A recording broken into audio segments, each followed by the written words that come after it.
Hello everyone, this is Priya Narula. Welcome back to my channel. Today we are going to do a new chapter that is journal. Chapter करने से पहले हम इसका concept समझ लेते हैं। Journal होता क्या है, इसके फीचर्स क्या है, मेरिट्स क्या हैं, डीमेरिट्स क्या है। इससे आपको अंडरस्टैंडिंग हो जाएगी कंसेप्ट की। मोर ओवर ये आपके एमसीक्यूज़ में भी काम आएगा for the 1 mark. So let's begin with the introductory part.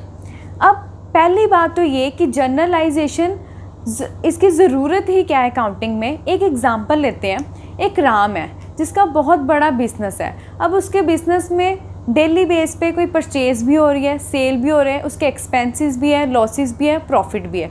अब ये सारी चीज़ों को उसको मेंटेन करके रखना है। वो क्या करेगा कि अपने बिज़नेस की सारी इन्फॉर्मेशन अपने अकाउंटेंट को दे देगा। वो अकाउंटेंट इस चीज़ को रिकॉर्ड करेगा। जब अकाउंटेंट इसकी सारी purchase, sale, expenses, losses record करता है फर्स्ट बुक में, उसको जर्नल बोला जाता है। मींस जर्नल का दूसरा नाम ही बुक्स ऑफ ओरिजिनल एंट्री है। जब सबसे पहले हम अपनी ट्रांजैक्शन कोई भी रिकॉर्ड करते हैं पहली बुक में, उसको हम जर्नल बोलते हैं। मैंने पहले ही बोला है कि जर्नल का दूसरा नाम क्या है, बुक ऑफ ओरिजिनल एंट्री। ये एमसीक्यूज़ में भी पूछा जाता है।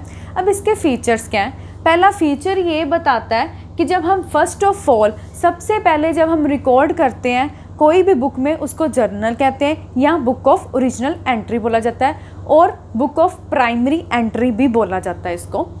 सेकेंड फीचर क्या है, a journal is a daily accounting record. इसको हम डेली बेस पे रिकॉर्ड करते हैं, डे टू डे वाइज चलते हैं। थर्ड फीचर क्या है, in journal transactions are recorded in a date wise.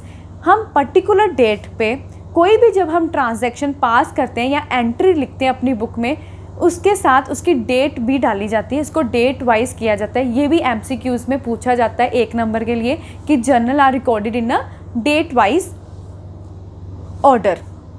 अब फोर्थ क्या है कि जर्नल में जब हम कोई भी एंट्री पास करनी है, इसमें 2 एस्पेक्ट्स होते हैं, एक डेबिट और क्रेडिट। ये हम नेक्स्ट वीडियो में करेंगे कि रूल्स, जब हम रूल्स करेंगे जर्नल के कि कैसे हम ट्रांजैक्शंस अपनी पास करते हैं या एंट्री रिकॉर्ड करते हैं, उसमें 2 एस्पेक्ट्स के होते हैं, डेबिट और क्रेडिट। हम उसमें समझ लेंगे कि किसको डेबिट करना है, किसको क्रेडिट करना है अकॉर्डिंग टू द रूल्स।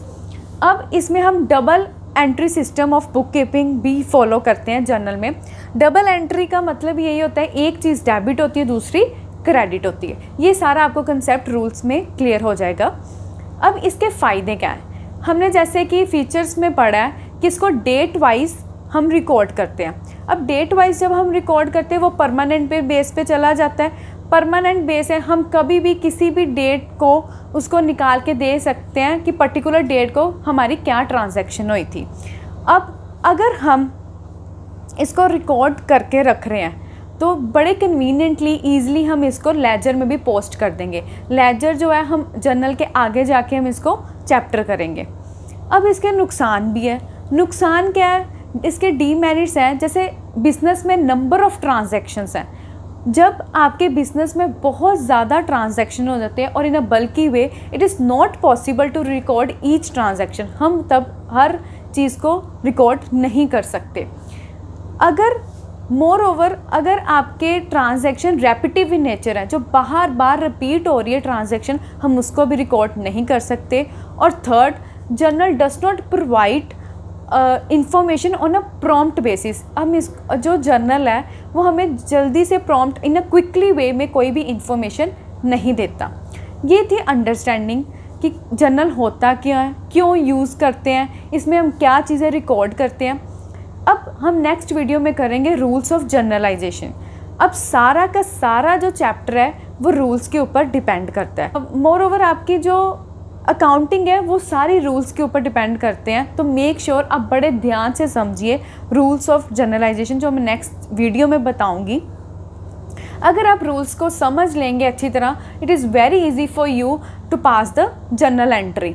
उसमें कोई मुश्किल नहीं आएगी, कोई अकाउंटिंग में मुश्किल नहीं आएगी। और मैं अपनी तरफ से ट्राई करूँगी कि मैं आपको बहुत ईजी वे में समझा सकूँ कि रूल्स है क्या। I will try my best. So see you in the next video. तब के लिए bye for now and have a nice day.